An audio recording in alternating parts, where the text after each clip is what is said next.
নমস্কার প্রিয় বন্ধুরা, আজকে আমরা জানব ভগবান শ্রীকৃষ্ণ একটি অদ্ভুত গল্প সম্পর্কে। তাহলে চলুন বন্ধুরা, আর দেরি না করে শুরু করা যাক। একদিন বৃন্দাবনে ভগবান শ্রীকৃষ্ণ কদমতলার নিত্যে বসে বংশী বাজাচ্ছিলেন। তাঁর সুরে গোপীরা সমস্ত কাজ ফেলে ছুটে এলেন।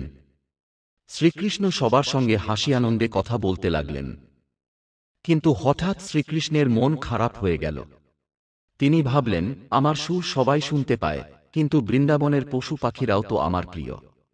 ওদের জন্য বিশেষ কিছু করা উচিত।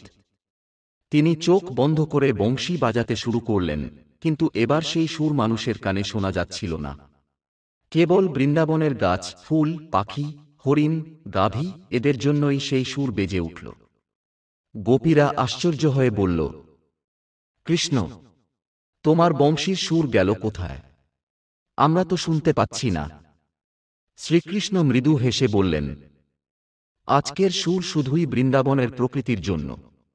ওরাও তো আমার সখা, ওরাও আমার সুর পেতে চায়।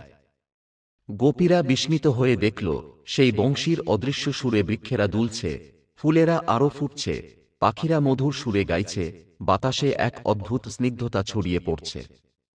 সেই দিন থেকে বলা হয়, বৃন্দাবনের কদমতলা অঞ্চলে মাঝে মাঝে হাওয়ার সঙ্গে মিষ্টি সুর ভেসে আসে, যা কেবল প্রকৃতি অনুভব করতে পারে, মানুষ নয়। জয় শ্রীকৃষ্ণ। এভাবেই প্রকৃতির প্রতিও ভালোবাসা বিলিয়ে দিতেন, যা আমরা অনেকেই জানি না। প্রিয় বন্ধুরা, এই ছিল আজকের ভগবান শ্রীকৃষ্ণের একটি অজানা গল্প সম্পর্কে। বন্ধুরা, চ্যানেলের পক্ষ থেকে ছোট্ট একটি অনুরোধ, ভিডিওটি ভালো লাগলে চ্যানেলটি সাবস্ক্রাইব করে পাশে থাকার অনুরোধ রইল। ধন্যবাদ।